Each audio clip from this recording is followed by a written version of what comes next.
Hey everybody, Milton Davis here. It is September 15th.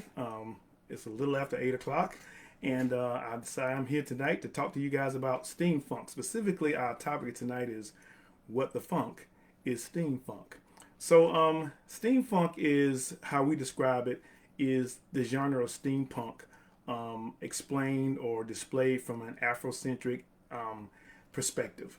Now, some of you might be saying, which I've heard some other people say, well, what is steampunk?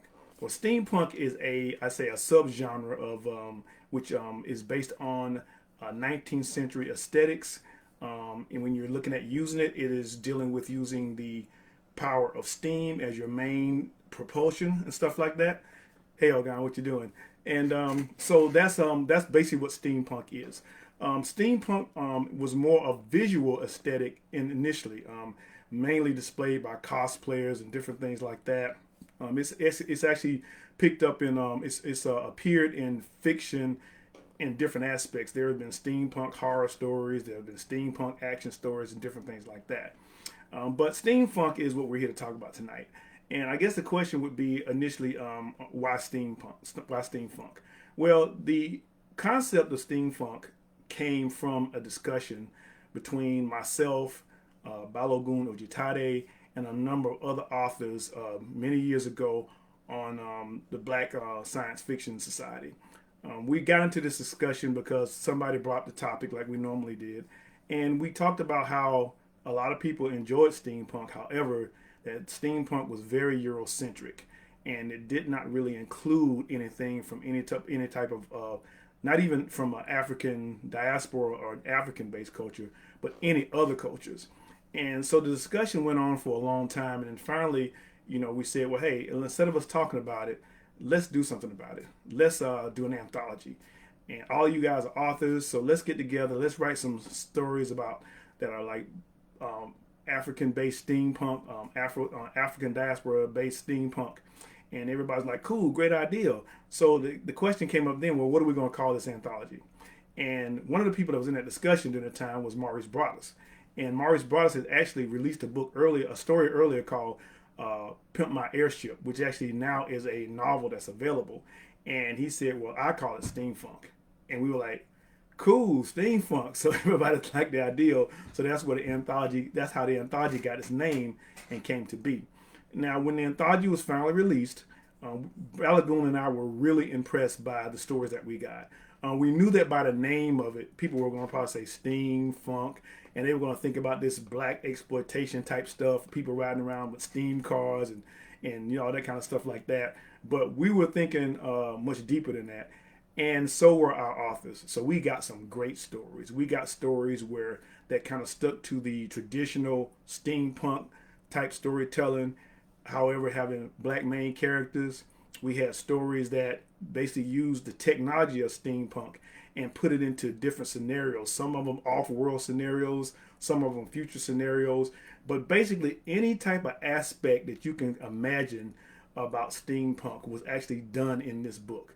As far as the stories are concerned, I describe this anthology as being as saying that there are stories in this anthology where the characters happen to be black, and there are stories in this anthology where the characters have to be black. I'm talking all this time, not even showing you guys the book. This is the anthology, Steamfunk. Some of you probably already have this anthology. If you don't, you should definitely check it out. I mean, when you see the list of authors that are in the book as well, and some of the stories in there, you'll really be interested and excited about reading and stuff. But actually, the whole concept of steampunk, from where we're concerned, goes beyond the anthology. We were actually publishing things like this prior to that. And that again started with a conversation between Balogun Ojitadi and I. I wrote this story that had a character by the name Dorothy. And it was about a young woman who ends up receiving an amulet from a person who was from Africa and had been given these powers by this amulet. And he had been using this power to save and protect black people ever since he had been in the United States. And in this story, he passed this amulet on to Dorothy. The story started in the beginning with Dorothy as a young girl escaping the South with Harriet Tubman. And I was sharing the story with Balagoon, and Balagoon was like, "Hey man, Harriet Tubman, she's my hero." And he talked to me about her perspective about what he thought about Harriet Tubman and the fact that he was sure that she knew African martial arts and that she was a special person. And the result of that actually was the first, I would consider the first steampunk novel, and that would be Balagoon's Moses, the Chronicles of Harriet Tubman. This is like the very first book that was published in this genre, where basically this is the first time I'd ever seen somebody imagine a African American person, a famous African American person, as a superhero, and that's basically what Balagoon did with this book. And very great, a very good book. You should check it out if you don't have it. I'm going to be going through books all night, so you check them out. So we had the Dorothy story, and we had the Chronicles of Harriet Tubman. And not too long after that, that's when we came out and released the Steamfunk Anthology, and it was very well received. We actually released it. We had a release.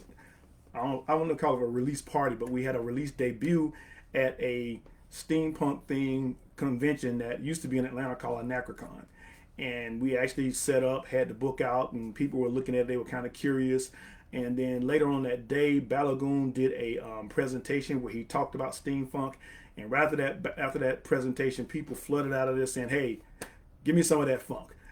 And so we ended up selling out of the book actually, and it's been one of our best selling books since then.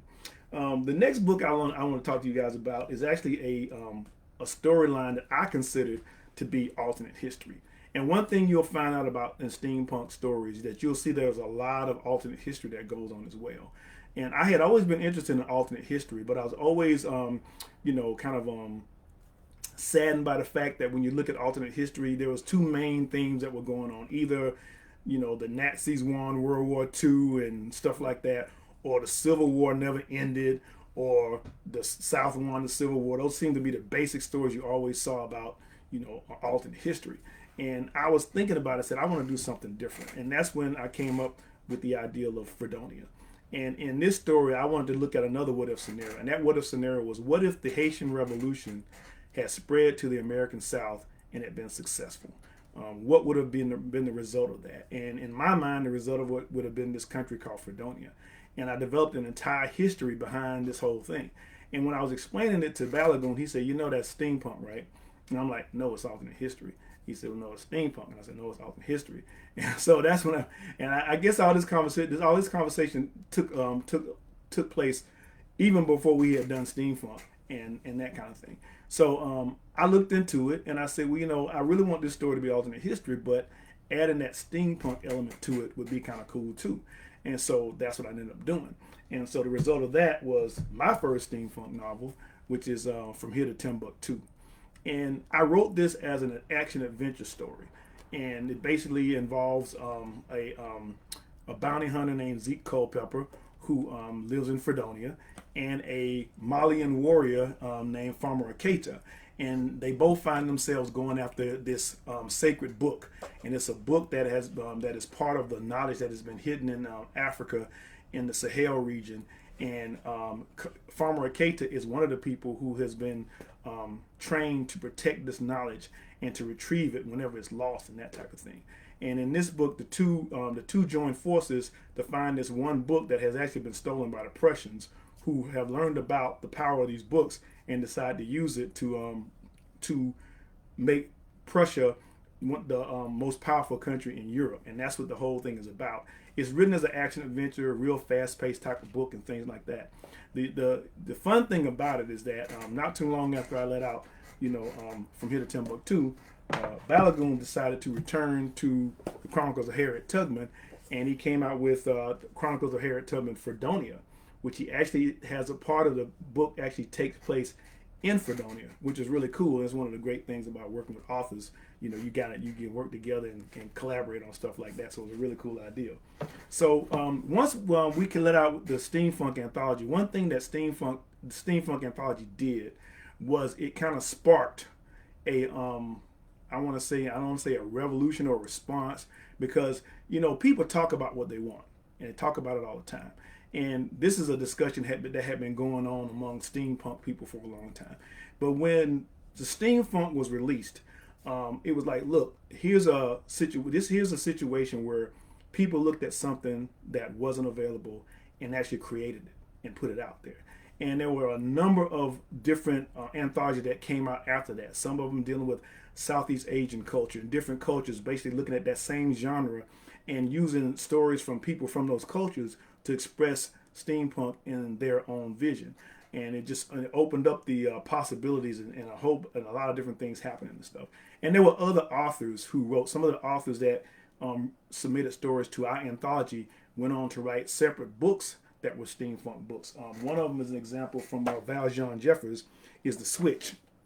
And it's basically a story that she wrote from the steampunk standpoint. And what Valjean did was she didn't necessarily take her storyline and put it in that 19th century setting. She took the aspects of steampunk and put it into a different world altogether, a different culture and everything, but using that aesthetic of steam and the outfits and the dress and everything like that in context of the story, which is one of the cool things about steampunk and steamfunk, is that it lends itself to so many different interpretations. You can have steampunk science fiction, you can have steampunk mysteries, you can have steampunk horror.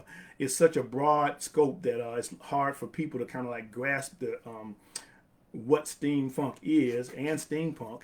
And so that's one reason that it's hard for you. You don't see a lot of people using it for movies and different things like that, because in their view they have a hard time trying to figure out who to market it to.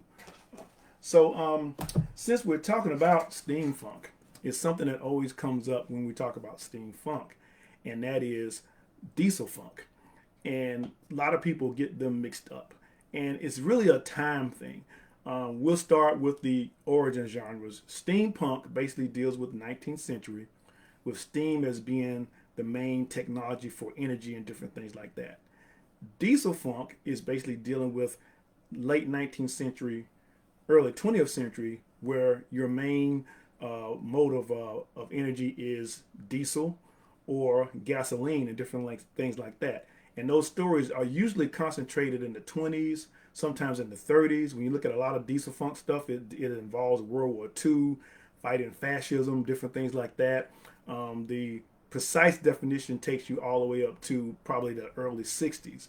But most of the stories that you find are going to be in that genre around the 20s and through the 40s.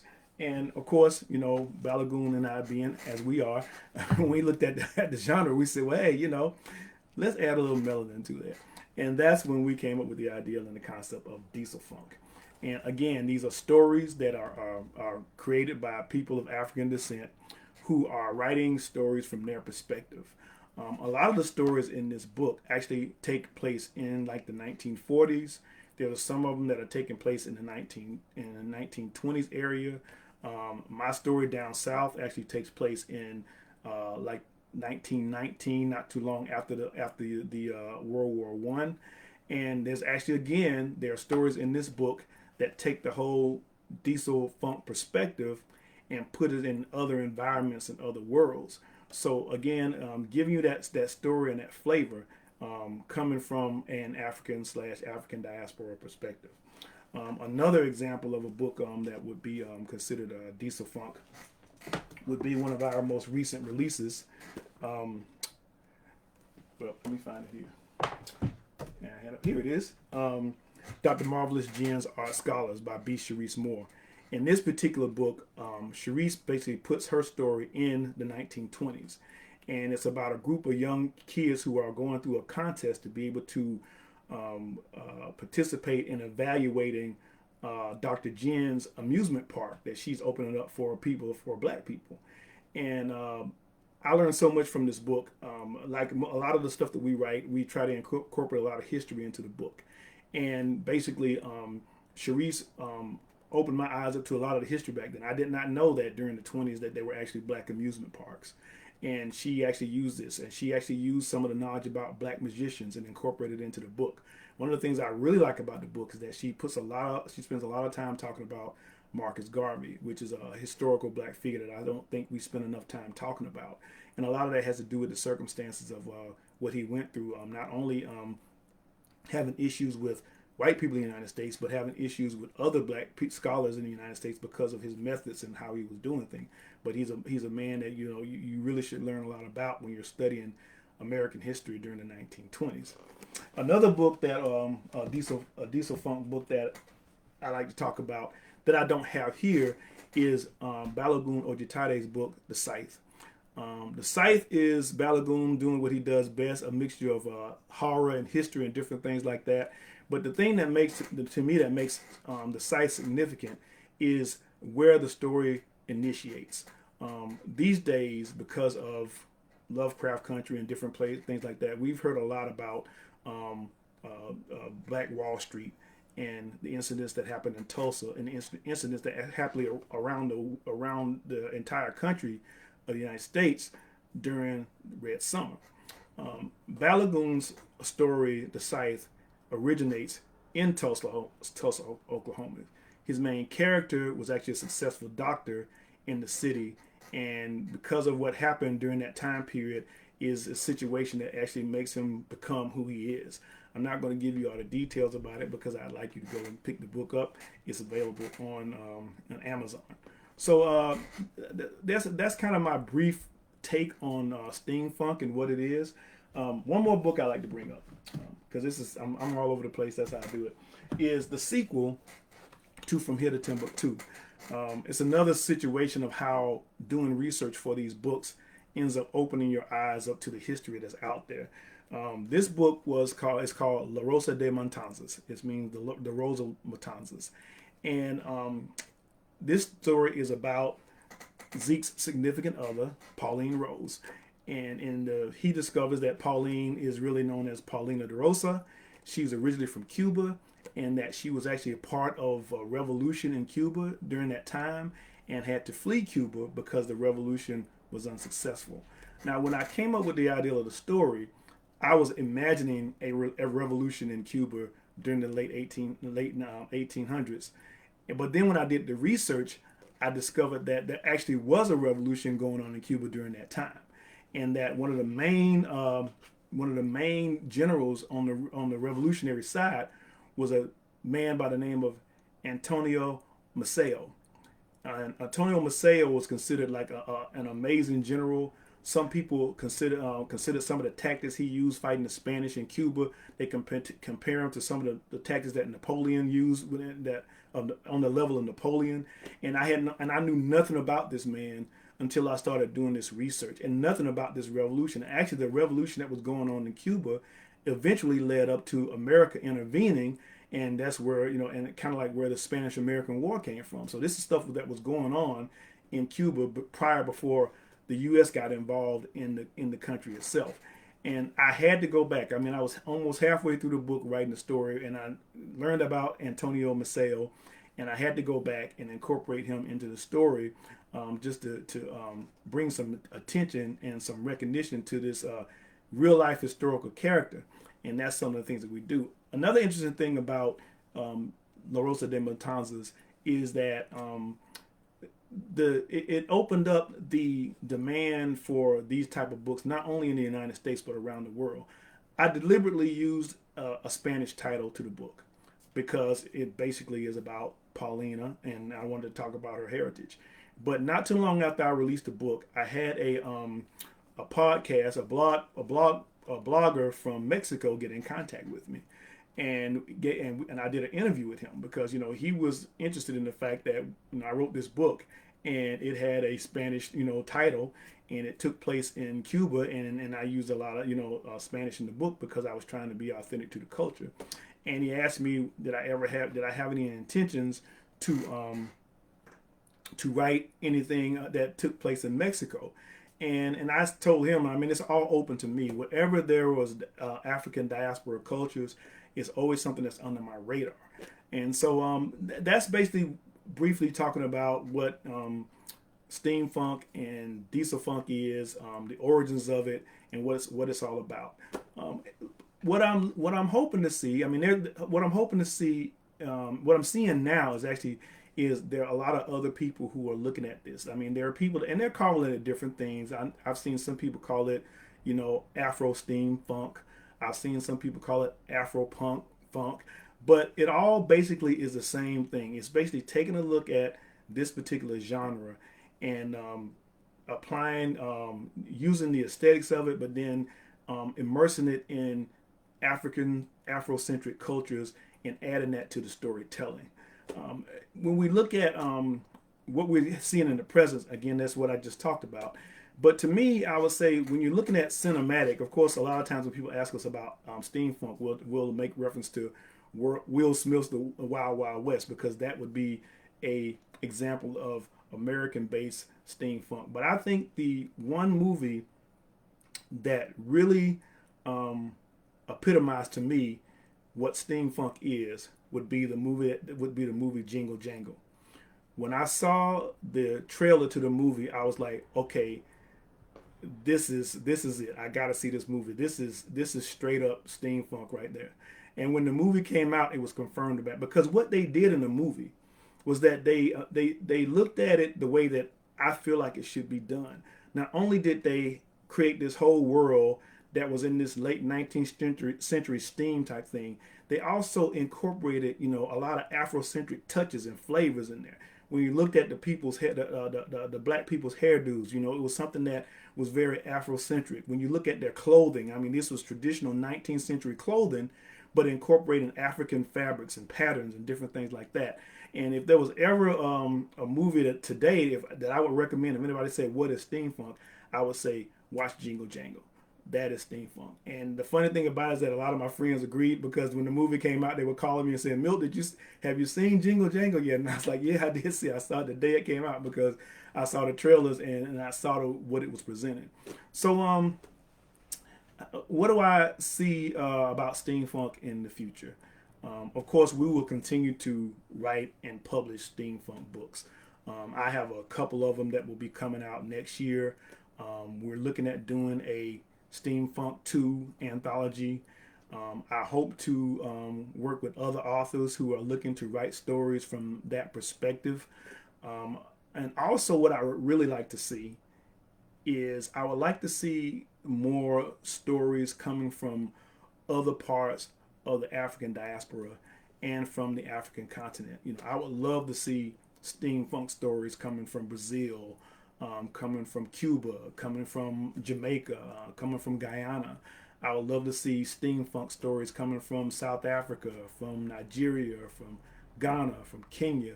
I would love to see people looking at these cultures and looking at them in the 19th century or even in present time, and playing with that whole aesthetic, playing with that particular technology, and using it to tell stories.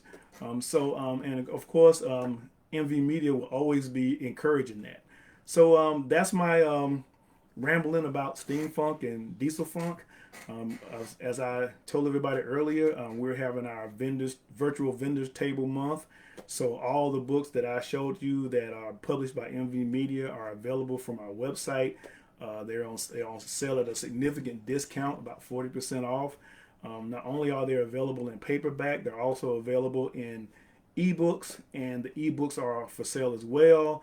For some of you guys that just love Amazon Prime, you can go there and get the books there because they're available there. But I just encourage you that if you have a chance and you've never had a chance to read Steamfunk or Dieselfunk, to take some time, pick a book up, check it out, read it, and I'm sure you will love it because of the imagination and because of the storytelling. And I know you'll enjoy it, and I know you'll tell all your friends about it. So this is Milton Davis, MV Media. I hope you enjoyed the discussion, and we'll talk to you again next week. Take care. Peace.